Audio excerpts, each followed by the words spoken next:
2020 ईस्वी के 25 अप्रैल शनिवार को परशुराम जयंती हो रही है।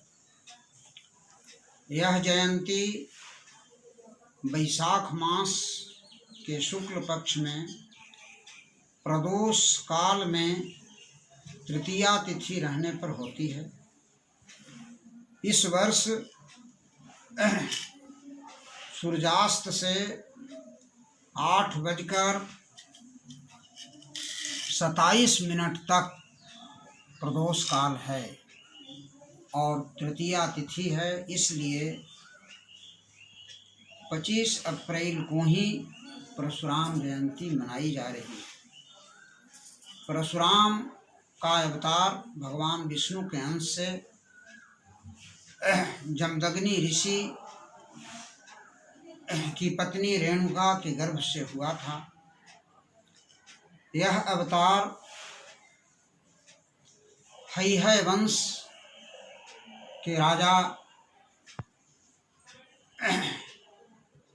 अर्जुन, जो सहस्त्रार्जुन कहलाता था, उसके वध करने के लिए और उसी को निमित्त बनाकर क्षत्रिय वंश को 21 बार निर्वीज करने के लिए परशुरामावतार हुआ था। एक समय की बात है, परशुराम घर पर नहीं थे। अपने आश्रम में रहने वाले इनके पिता जमदग्नि के पास से आश्रम में बंधी हुई कामधेनु और बछड़े को राजा अर्जुन अपहरण कर लिया। परशुराम आने पर क्रोधातिरेक में युद्ध करके और अर्जुन को वध करके कामधेनु को लौटा लिया और अपने पिता ब्रह्मर्षि जमदग्नि के आश्रम में बांध दिया, जहाँ यह पहले भी बंधी हुई थी। परशुराम जंगल की ओर चले गए। उनकी अनुपस्थिति में अर्जुन के पुत्रों ने आकर जमदग्नि का सिर काट लिया और सिर को ले जाकर हैहय वंश की राजधानी माहिष्मति में रख दिया। अर्जुन को दत्तात्रेय का वरदान था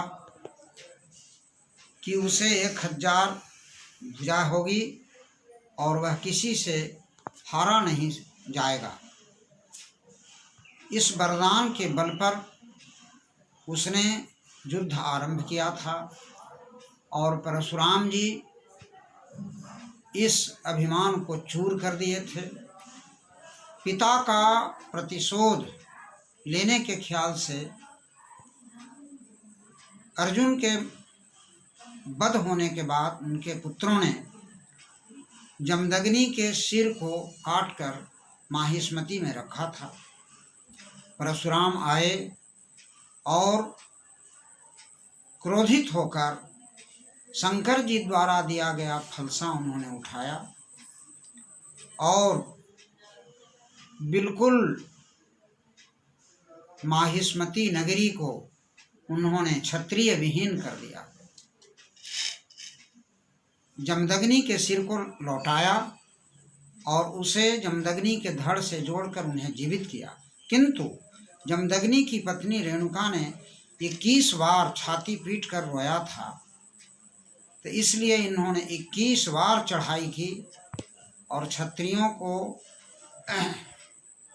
विहीन किया, जिससे संपूर्ण पृथ्वी के क्षत्रिय जो दुष्ट स्वभाव के थे और उनके पाप से धरती दबी हुई थी, उन लोगों को क्षत्रिय विहीन करना पड़ा। अभी भी परशुराम जीवित हैं, चिरंजीवी हैं और महेंद्र पर्वत पर रहते हैं। परशुराम का क्रोध शांत हो नहीं रहा था, किंतु इनका क्रोध कब शांत हुआ, मैं इस बात को बतला रहा हूँ। परशुराम अवतार के बाद रामावतार हुआ। मिथिला से शिव जी के धनुष को भंग करके राम लौट रहे थे। परशुराम से वार्ता हुई। परशुराम ने क्रोध दिखाया कि शिव धनुष को किसने तोड़ डाला।